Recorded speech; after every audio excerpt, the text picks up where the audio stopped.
Good afternoon. I am Todd Buonapane.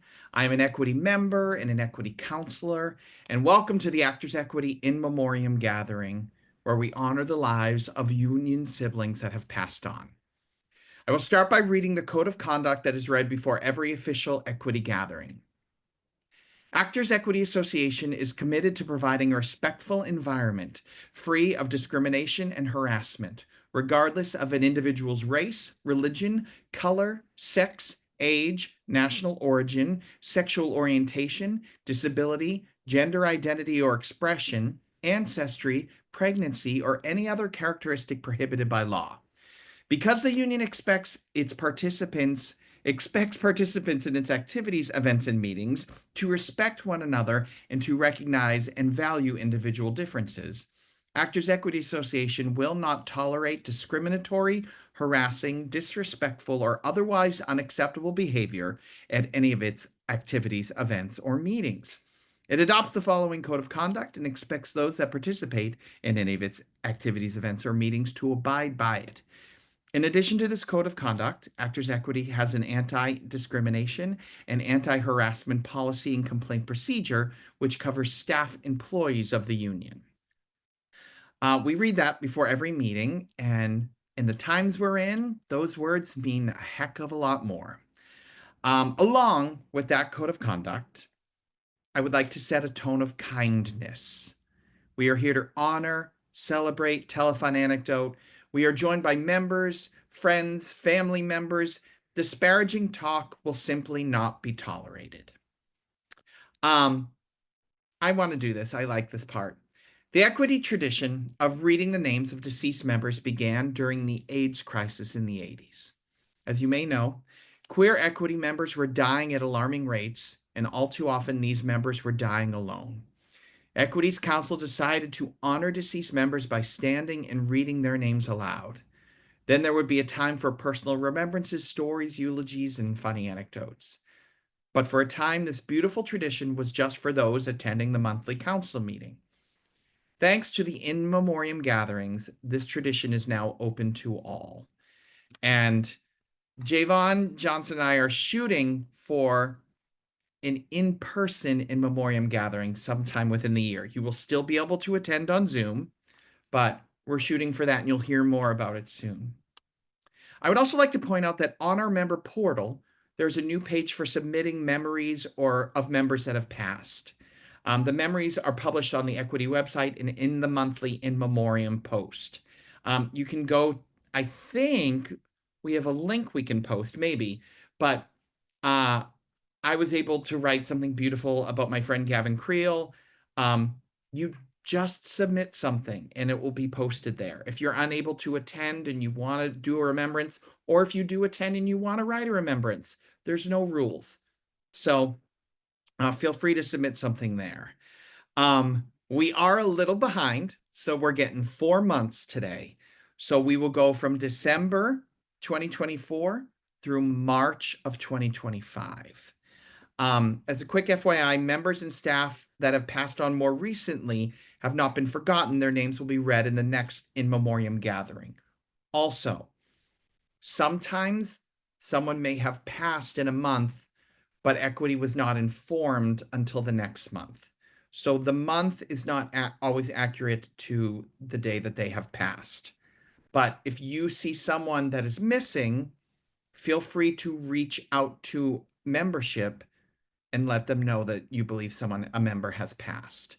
We have a number of ways of finding out that members have passed, but sometimes membership just has to be told.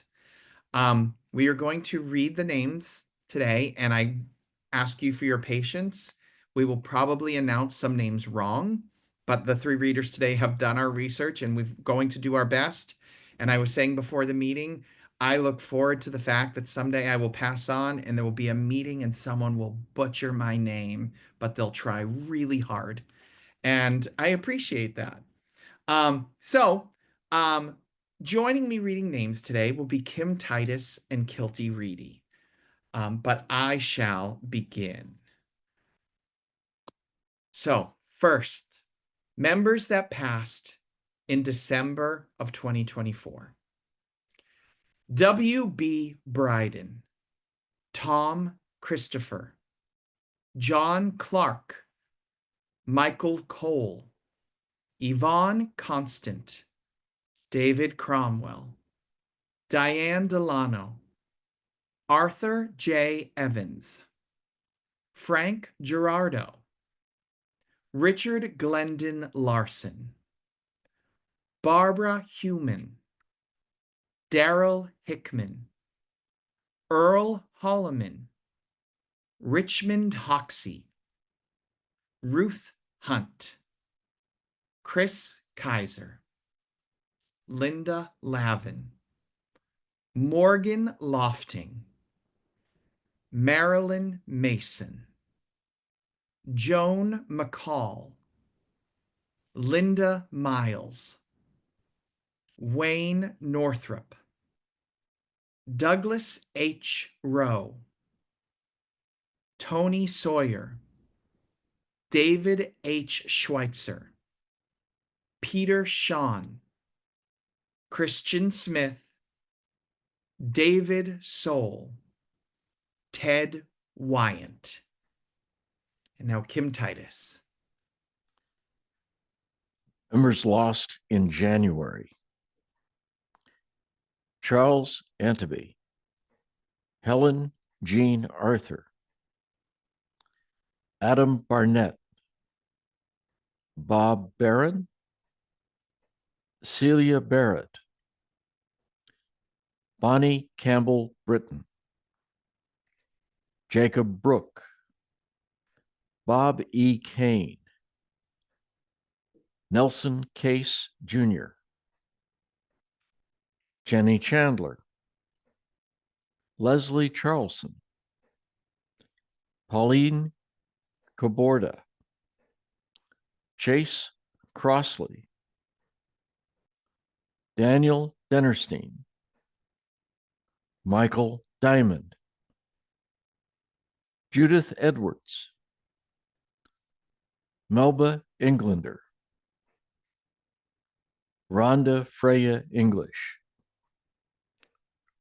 Richard Foreman, Jackie Gafford, Layla Bias Galloway, Lindsay Ginter, Christopher Gladys, William Glover, Robert W. Goldsby, Rosemary Hochschild, Louise Hoven, Lana Ingwerson, Jean Johnson, Teresa Larkin, Anya Lee, Nancy Lindenberg, Frank J. Lucas, James Peter Lynch, Faye Fujisaki Mar, Nancy Marcy, May Marmee, Lynn Perry, Joan Plowright, Alan Pontes, Michael J. Pritchard, Cork Proctor, Lynn Roseberry, Jay Rosenblum, Tom Savage, Michael Schilke, Frank Shiro, Ruth Skudson, Carol Schwade, Richard Sewell, Jockey Shabalala, Lenore Sherman, Buff Shore, Jerome Smith, Tom Smith Alden, John Starkweather, Lynn Taylor Corbett, Stuart Thompson, Russell Trays, Robert Keith Watson, Linda White, Kiona Willis, Leonard Wolin. Thank you, Kim. Kilty Reedy. Members lost in February of 2025. Peter Bond, Martin E. Benson, Brad Bisk, Danielle Blanchard, John C. Capodice, Catherine Carter, Stan Catlett, Kim Crow, Jack DeMauve, Louis John Deserin, Bernard Engel, Marianne Faithful, Kevin Field, Bruce French, Jean A. Hackman, Dale Haddon, Alice Hershen, Olga James, Pamela Kalt, Keith Keenan, John Lawler, Winifred Lee, Robert McCrae, Maureen McDevitt, Robert Munns, Sam Hyperato, Brian Press, former Equity Counselor Tony Roberts, Larry Ross, Lynn Marie Stewart, Robert Therian, and Patty Yatsutake. Thanks, Kilty. Members that have passed in March of 2025. Dennis Arndt, Danny Botcher, Dale Calandra, Richard Chamberlain, Alan Chase, Joe Coots, Carol D. Andrea, Marquis Floyd, Athel Fugard, Bruce H. Glover, former Equity Counselor Frank D. Hartenstein, Christian Holder, Julian Holloway, Peter Jason, Andrew Johns, Carol Keefe, Merle Louise, Jeremy Phillips, Frank Piazza, Sally B. Ransone, J.J. Reap, Clive Revel, Eric Riley, Bradley Shattuck, Jonathan Smoots, Ron Saucy, John Waddle, Stan Wyman, Yara Justina Williams. Well, those are the names for today's session. We have about 44 minutes left in our gathering, and we would like to open the meeting to individual remembrances, anecdotes, and celebrations. We're supposed to keep the statements till about 2 minutes, but there's not a heck of a lot of us, so just be mindful that other people will want to talk. I'd like to remind you all of the kind, respectful, positive tone that we want to create in this meeting. You can tell a dirty story, but let's try to keep it a little classy. If you would like to speak, please use the raise your hand feature found under the reaction tab at the bottom of the screen.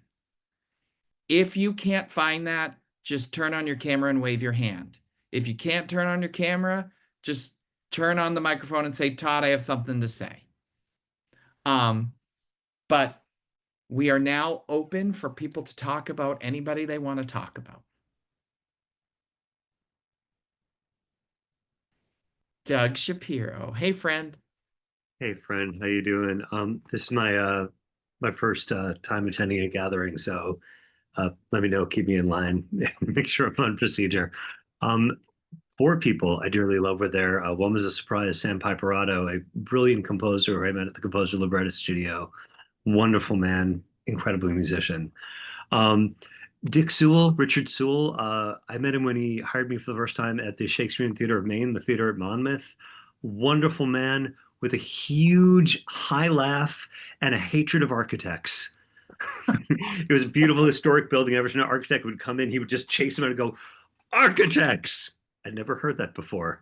Wonderful man, Shakespearean scholar. His wife, Kim Gordon, is still an incredible equity actor, and both of his children are in the arts as well.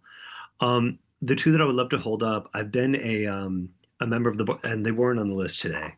Uh, I've been a member of the Barnstormers going on my 25th year, and these were two actors who were there at the very beginning with me.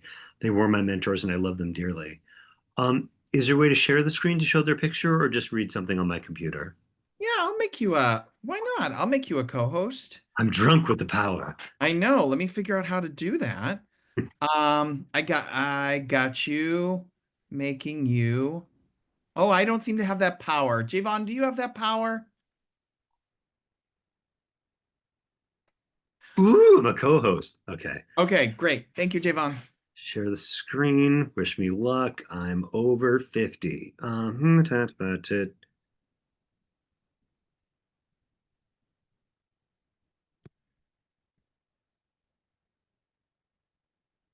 Beyond not sure how to do it, and you all have lives to lead. I'm just going to read. It's the Um, effort that matters, right? Sure. I'll drag their picture into the chat bar. Okay. So Elaine Anderson, she was born in 1934, died in 2024. She died on August 21st in New York City. She was 90 years old. She was a company member of the Barnstormers Theater from 1956, arriving first as an assistant scenic designer. She quickly became a member of the acting company, making her first appearance on the Barnstormers stage that same year in The 7-Year Itch. Her last appearance was in Toad of Toad Hall in 2014, and in the 6 decades in between, she appeared in approximately 115 productions, easily making the transition from ingenue to character actress. A few of her favorite roles were Laura in The Solid Gold Cadillac, Abby Bruce in Arsenic Gold Lace, and Varya in The Cherry Orchard. They're also doing Barefoot in the Park because that was also one of her signature roles, so we're doing that again this summer. I'm seeing if I can drag her picture into, and if not, that's okay. I'll try once. There's in headshot right there. Unable to send file due to administration restrictions. She's gorgeous. She's We very. believe you. We believe you. You'd love her very much. And then and also Will Cabell, born in 1946, passed away in 2025. He was a proud member of Equity for over 50 years. He was a company stalwart with the Barnstormers Theater in Tamworth for nearly 30 of those years, performing in everything from The Seagull to the Norman Conquest to Ghost Train. Also a really talented puppeteer. He ran the Starbird Puppet Theater with his wife, Susan Ackley, for many years. He also worked at the Underground Railway Theater in Cambridge, Mass., Advice to the Players in Sandwich, New Hampshire, and various other theaters and puppet companies in and around New England. He's survived by his daughter, an incredible equity actor, Hannah Cabell. She's also a proud member of Equity for over 30 years, and his son, Andrew Cabell, who teaches at Arthur Murray, owner of an Arthur Murray dance studio. Really beloved by his community and family. He'll be sorely missed. When I started working with Will, he was in his 40s or 50s at the time, but still playing princes, because in those days, if you still had a full head of hair, you could still play a young prince in his 20s with the Barnstormers. The story with Andy is she's buried in Tamworth, New Hampshire. We brought her remains up there. And she did not like Shakespeare at all. But her best friend up there, who started in the 1930s when she did, insisted on a Shakespearean poem, and then sat down on one of those small garden benches. She was an older woman. And as soon as I started reading the Shakespeare, the bench tipped over, sending her ass over tea kettle. And we're like, we told you, Andy does not like Shakespeare. So she just pushed her right over. And that's exactly what Andy would have done. Thank you all so much. These 4 people were very, very dear to me. And thank you for letting me speak on their behalf. Of course. Thank you for being here, Doug.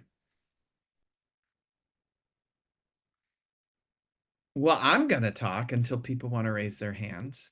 Hi, I'm Catherine Deasy. My Hi, mom. Kat.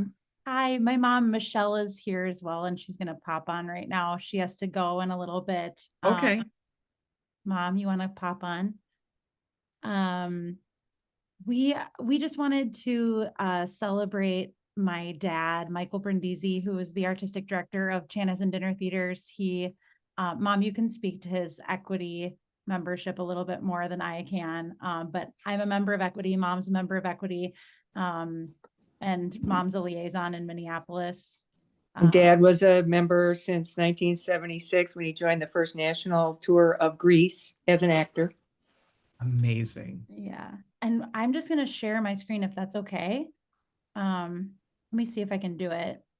And I can just sort of show everybody a couple different things. This is his obituary. He was And the then artistic also- director of Chanhassen Dinner Theater, the world's largest dinner theater in Minnesota for 37 years. Yeah.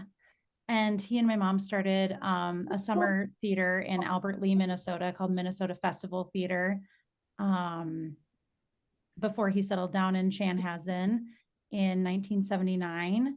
So I'm his only daughter, and so my mom and I just held a really beautiful celebration of life for about I don't know, it was a lot of people, a lot of equity 1,500. members.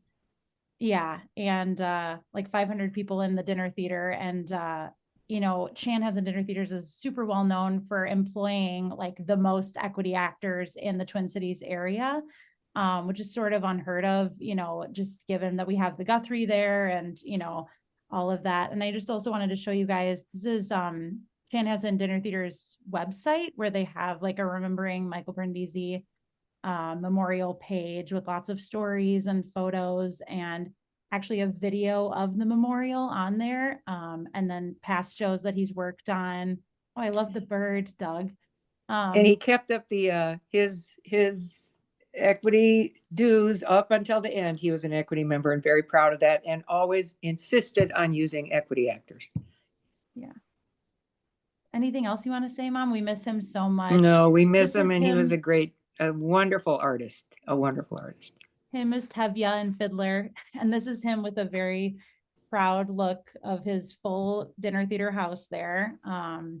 But yeah, loved actors first and foremost, equity actors first and foremost, and we'll miss him dearly. So thanks so much for letting us Thank you for your share. time, everyone. Yeah. Thank you. You are our This is first awesome. mother-daughter combo. And I'm so sorry for your loss, but that was so beautiful.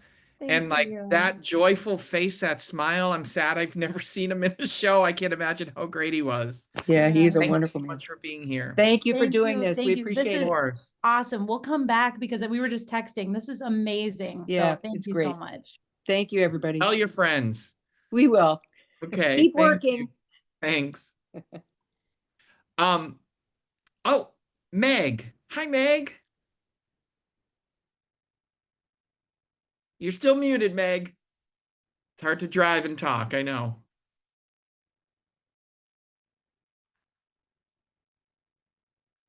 Maybe I can ask to unmute. Did that help? Unmute. Okay, Hi. then we did it. Thank you so much for this. This is beautiful. I want to remember my beloved friend Bill Hall, William H. Hall from Seattle. I didn't hear his name. He left us on Valentine's Day this year. And he was also, I don't know I don't have the list about equity, but I'm sure he was a lifelong equity member. I met him when I moved to Seattle in '93, and he was one of the original members of the group theater. And he did all manner of plays all the way through. A lot of Ethel Fugard and August Wilson. And I know he also showed up in Minneapolis. So he was just a beloved member of the Seattle theater community and a good friend to many and a beloved family member, and we really miss him a lot. So if there's anybody here who knows him from the Seattle area or Minneapolis, you know what I mean. Thank you so much. Thank you, Meg. Thank you. Be safe in that car. I'm good. My day job is public health, so I drive all over King County seeing Oh, patients. good for you. That's great. Hands-free. Thank you. I wasn't gonna miss this. Thank you. I'm going to talk about a few people. I see David Cromwell. who I did the Butter and Egg Man with when I got my equity card at the Atlantic Theater Company. And I was 24, and it was these people that had all been on Broadway and television, and I played the waiter with 13 lines, and I kept my mouth shut and just observed and laughed the whole time. And I felt so honored to be a part of these people. And the Butter and Egg Man is kind of the producers before the producers. It's about putting on a bad show purposefully, and he played the stuffy British director. And people like him that made me be like, oh, you can go in and just make a giant choice. Working with someone like that made me feel really brave. Um, Chris Kaiser, who's a great Atlanta actor. And I was able to do Ever After with him at the Atlantic, and he played the king. And he was their Scrooge there for many, many, many years. And just the best guy you'd ever want to meet. And boy, his king costume was heavy, and he never complained about it. What a love he was. Joe Coots, who was a part of the New York community and then a part of the LA community. He did Full Monty a lot. He was like the best Dave in the Full Monty you'll ever see, and just a mountain of a man, but a love bug that you just wouldn't believe. Like, yeah, the sweetest guy ever, and died way too young. And then I just want to say, I've never met Mer Louise, but I grew up a giant theater nerd, and Merle Louise was in everything. And my best friend and I in college during the summer, because we would actually write each other letters, and we created a game called 6 Degrees of Merle Louise. And we had to try to tie together Broadway people before we like had ever come to New York, and it was like our nerdy way of being theater nerds. And Mer Louise was in everything, and I never saw her on stage, but she's great on all the recordings. Into the Woods, Kiss the Spider Woman, she was in the original Company. She's in Sunday. She was just in everything. Yeah.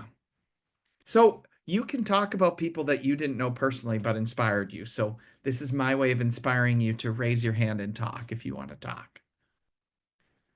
Judy Martell. Hi, just been trying to hold myself together, so bear with me. I have a double loss in this set of names. Ruth Shudson and Jonathan Smoots were both dear friends of mine for almost 40 years.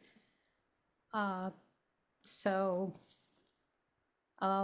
prepared a little bit, but and it's a little mixed together. They were a generation apart, but they were both deeply woven into the fabric of Wisconsin theater and my life. They both founded theater companies, which are still running for 40 and 35 years as of now, the Milwaukee Chamber Theater and Next Act Theater. Ruth also worked at the Milwaukee Rep since almost the beginning in 1954. And Jonathan spoke the first words ever uttered for an audience at American Players Theater in Spring Green in 1980. I met them almost 40 years ago when I began my 35-year career with the Milwaukee Chamber Theater. We became good friends over years of doing annual George Bernard Shaw festivals, among other things. We were also neighbors living in the same community. Jonathan was generous, offering his handyman skills when I needed help. During COVID, when in-person social time was limited and precious, Jonathan and his wife, Laura, also my friend and colleague, enjoyed long walks together, and Ruth and I would sit together outside on her terrace. Ruth especially was like one of my family, one of the first people to meet my daughter after she was born, and was at her high school graduation party. Last summer, Ruth turned 98. We continue to go to the theater together and have regular visits. The last time I saw her, about a week before she died, we FaceTimed with my 2-year-old grandson. Jonathan left us all too soon and with too little warning. I was fortunate to spend some good time with him and Laura in his last months. My heart goes out to Laura and to Jonathan's daughter. I will miss Jonathan and Ruth so much. In 2015, during Women's History Month, I was asked to submit an equity member who has inspired my career and how. This is what I wrote about Ruth. Ruth Schutson has been a colleague, confidant, and consummate role model for living a gracious and conscientious life in the theater, the community, and the world. And I realized I didn't think about talking about roles they played, but to lighten it up a little, Ruth played some amazing, Mrs. Warren, Mrs. Warren's Profession, and lots of Mrs. Higgins and Pygmalion. And she also played 5 different men in Angels in America, and the 16-year-old Kimberly Akimbo. So she had quite a wide range. And memorable for me, Jonathan, the first show I did with him was in our Shaw Festival, Man and Superman, the whole thing, including Don Juan in Hell. He played John Tanner, had about 2.5 hours of lines that were just his in the 5-hour show, and he was amazing. So I see Laura is here, and just my heart is full. Thank you, Judy. I'm so sorry for your loss. That was beautiful. Thank you for sharing all that. Nancy Daly wants to speak. I got a message. Hi, everybody. I'm Nancy Daly. I don't have the raise hand option on Zoom. I must need to update it. I wanted to talk about David Cromwell. What's very touching about these services is as you're listening, you hear a name and you go, oh no. And that's how I felt when I heard David Cromwell. I know him from Washington, D.C. He worked, I think, back to back. I'm trying to find his biography online, and there's so many shows I can't even list them. I'll have to. I mean, it takes forever. But he did so many shows as a wonderful, brilliant, classically trained actor. I mean, King Lear, As You Like It, Julius Caesar, The Rivals, Lady Windermere's Fan. But what was so wonderful is once you saw David Cromwell perform a role, you couldn't imagine anybody else doing it. He was so distinctive. He was so kind and so giving. And even though he was a very busy, working actor, he and several of the other actors and directors at the Folger Shakespeare Theater, they would go around to various schools and do workshops and work with the kids and get them involved in coming to see theater, especially coming to see Shakespeare, which for some of them was like, what is this? But they made it accessible for them. They had a lot of student matinees. Sadly, I did not get the chance to work with him. We both did Much Ado About Nothing, but my production was after his, but he came to see our production of Much Ado About Nothing. We had it take place on a cruise ship of all locations. It was on a cruise ship. And I played, they inserted a role. They broke all the rules, you guys. They inserted a role, and I was the stowaway who became a member of the watch. Yeah, I know. It was great. I helped me earn my equity card, so we love it. but David came to see it because he knew many of the members of the company. And I remember he just came up to me, hit arms wide open, sweetie, sweetie, come here. And I felt it was like being blessed by, to me at that, I was like in my early 20s, it was like being blessed by Laurence Olivier, that this brilliant, classically trained actor was giving me a hug. He was just, he was amazing. He was lovely. And he's up there in heaven, just probably raising a glass with Richard, Richard and Halo and everybody from Marina, Robert Prosky, all of them, they're all together, just swapping stories back and forth. But he was a very dear man, a wonderful actor. And I will remember that hug from one of my theater heroes for the rest of my life. Thank you, Nancy. Al Bandonis, our second vice president. Hi, everyone. Todd, thank you. I want to thank Todd and our readers and Javon and the staff for setting this up.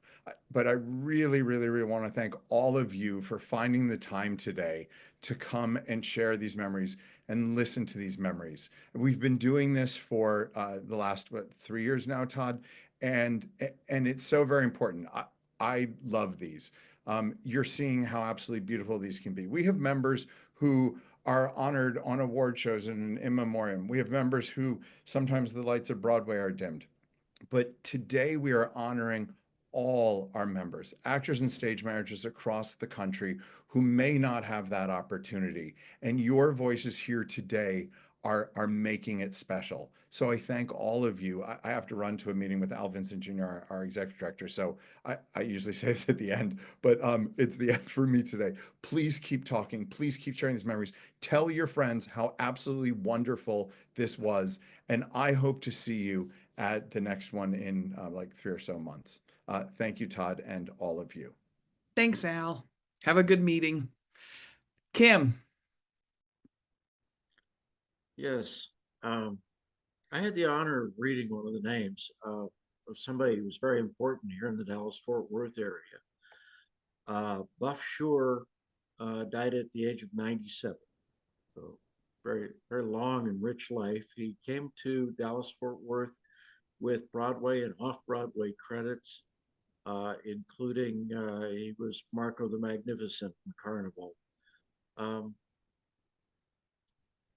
When he came to town, or he did come to town, because he was transitioned to directing and was directing for Casa Manana. He was a resident director for about 4 years. And he then moved on over to Garland Summer Musicals and directed there for a number of years and also worked on stage.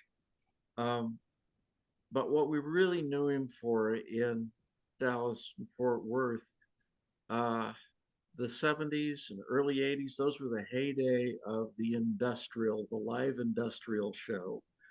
And Buff directed, I think, probably about 150 of those. And that's how we all knew him. He was just the director here in town for all of those shows that nobody sees. A very select audience. But he always used equity actors, always used equity contracts for the industrials. And so we all knew him. We all loved him. Thanks, Kim. Anybody else? Meg.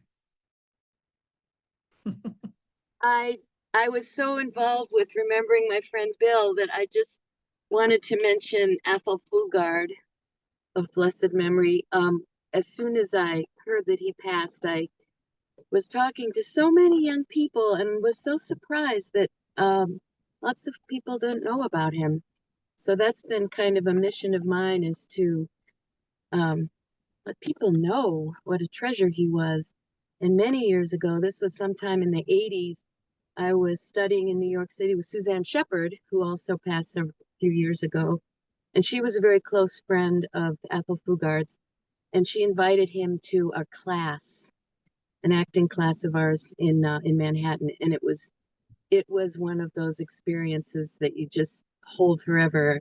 I just remember how much he talked about how important it is to be utterly courageous when you're on stage. You know, that you just get up there and you are courageous. I just remember that word. I remember other things about him that I couldn't really express, but I did want to just call him into this gathering to all of those who have been affected by seeing the shows that he wrote, that he was in, or any kind of interactions we've had. And he made a great effect on the world. Yeah. Thank you, Meg. We don't have to use the time. I don't want to pressure people to talk.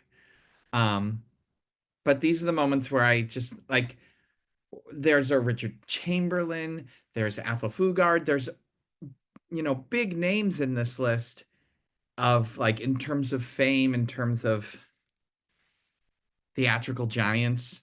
But like every single one of us that has earned our lives in the theater, actors and stage managers, it is an honorable profession. We bring joy and wisdom, and it makes me very proud to do these. And this one's been especially moving for me this month. You spent a memorable day covering rehearsal for Master Harold and the boys. Oh my goodness. And Cindy, thank you for what you wrote. I'm going to give it another few moments to see if anybody else wants to talk. And if not, we'll wrap this up. Pat Loeb. Hi, Pat. Hi, Todd. I wasn't going to say anything because I'm fighting something bronchial.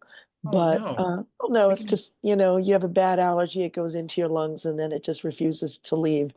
Yeah. Kind of like the fat on my body.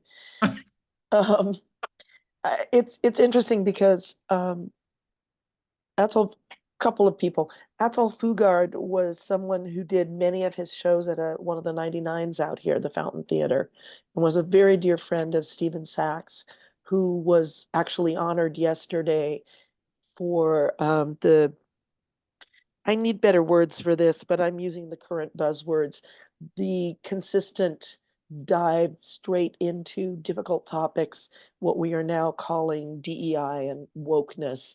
But his entire career has been about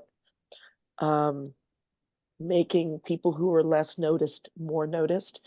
And Stephen and Ethel worked together did with some of his plays, and I think there were a few world premieres that happened at the Fountain, and people are like, for all of the weirdness people have about the 99 seat plan we used to have out in LA, Athol Fugard debuted some of his pieces here and brought them to a small house which honored and respected him and his work. So that was always wonderful. Speaking as an Altakacher, Richard Chamberlain was my heartthrob as Dr. Kildare, and I got to meet him at a couple of award ceremonies when I was still performing, where we followed him on stage. And I've done a lot of big events with very, very prominent people. And I was speechless standing next to Richard Chamberlain. It's kind of like standing next to Paul Newman, absolutely gorgeous. You get lost in the eyes, and just a really nice human being. A friend of mine in my master's class knew his partner and was working in a theater where the two of them met. They're like younger, they're literally like twins. It was hysterical. It was like an older and younger version of the same person, Richard Chamberlain's partner. But it was just, I know he had a bit of a rep, but he was always delightful whenever I had the opportunity to meet him or talk to him once I found a voice that would allow me to talk, because he was such a crush. I could say something else, but I won't because it's inappropriate for what we're here for. And I have mixed feelings about raising up Ron Sassi, who was an interesting and dynamic character in the Los Angeles theater scene. He really had a love-hate relationship with the union, as they did with him. So that's a whole other topic. But I did a run of a show that it's ironic. We've been talking about it for the last week for no particular reason. We did a right before Ron passed, and then this week is, for whatever reason, there's been a overlapping synchronization of things that brought up the show again. And it was a show that ran for 6 months at a 99, and we forced Ron to give us gas money. We were the first people who forced him to actually give his actors something. Because we're like, we're coming down here 5 days a week. Was a small, it was not 8 shows a week, it was 5.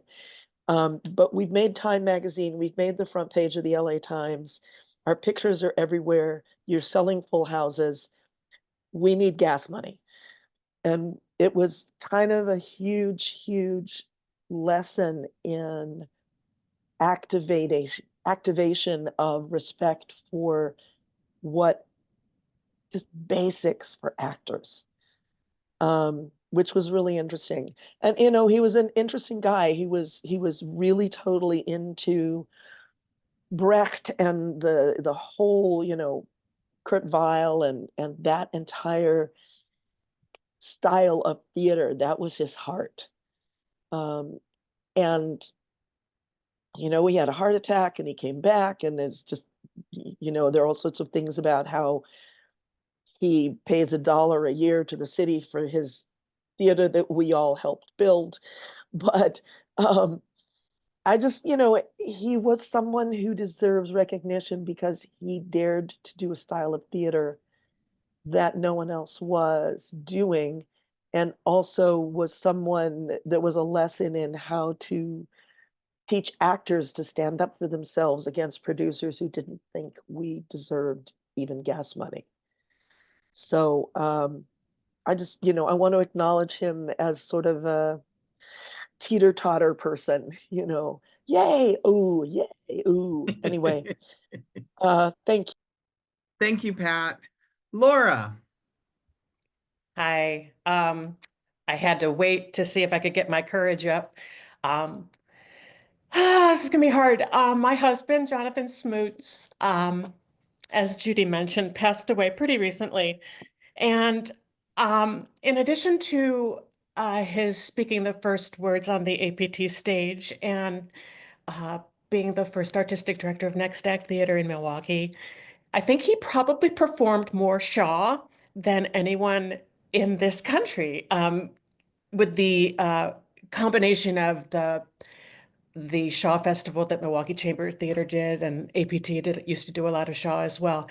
And, we're of course devastated. But one of the things I've been thinking about so much is, I think one of the things that I love most about a life in the theater and being an actor is this opportunity to experience empathy in this really profound way. Like, we get to walk in the shoes of other people and experience other points of view. And I look at the life of my husband, but also all the actors that we're honoring today, and just how large their lives were because of all the shoes that they were able to walk in. Oh, sorry, I thought I could get through this, but thank you for the opportunity. Thank you, Laura. And I don't think anyone ever needs to apologize for their feelings. First of all, we're theater folk. We operate on feelings, right? Thank you for that. Iris. Hi, Iris.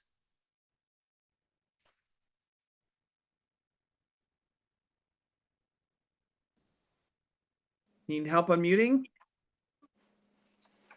Okay, I'm on my phone because I just got out of rehearsal, so I wasn't able to be here for all of it. But what I did hear was so moving and so wonderful, and I hesitated to raise my hand after what Laura said, but she mentioned inclusion, and I saw Richard Chamberlain here in a suburb of Chicago do the Fantastics. It must have been 35, 40 years ago.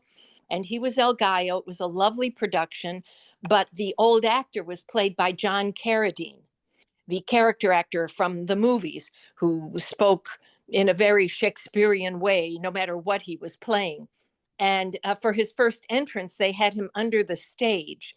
And when the old actor made his first entrance, the stage opened up and he stepped out. He was all crippled with arthritis, and he had been under the stage for a good portion of Act One before his entrance. And I felt so sorry for him, but he was wonderful. He was hysterical, and the audience just went crazy for him. And at bows, Richard Chamberlain took the last bow, then stepped aside and gave another final bow to John Carradine. And I thought it was such a genuine and inclusive thing for him to do. He was the star and he was famous. And he gave John Carradine, this old actor, this old Shakespearean actor and film actor from the 30s, the final bow. And I've never forgotten that. And when I read his obituary, I thought, what a kind thing to do. And he certainly didn't have to, but he did. And when Laura talked about inclusion and just leading with love before everything else, that was a moment that I thought Richard Chamberlain was leading with love. Thank you, Iris. Well, we have come to the end of our meeting. If you have any constructive advice on how we might be able to do this better, or if you want to reach out to us for any reason, I think Javon can put my email address up, which is tbuonapane@actorsequity.org, which I know is a lot of letters and a complicated last name. It does mean good bread in Italian, which is why I can't do a low-carb diet. Thank you all for being here. Selfishly, this just fills me up and I have a better day because of remembering people that mattered. So thank you all for being here. You'll hear from us in another 3 months about the next one. Have a lovely Monday evening. If you're on the West Coast, enjoy the rest of your Monday afternoon, and we'll see you in about 3 months. Thank you so much, everyone.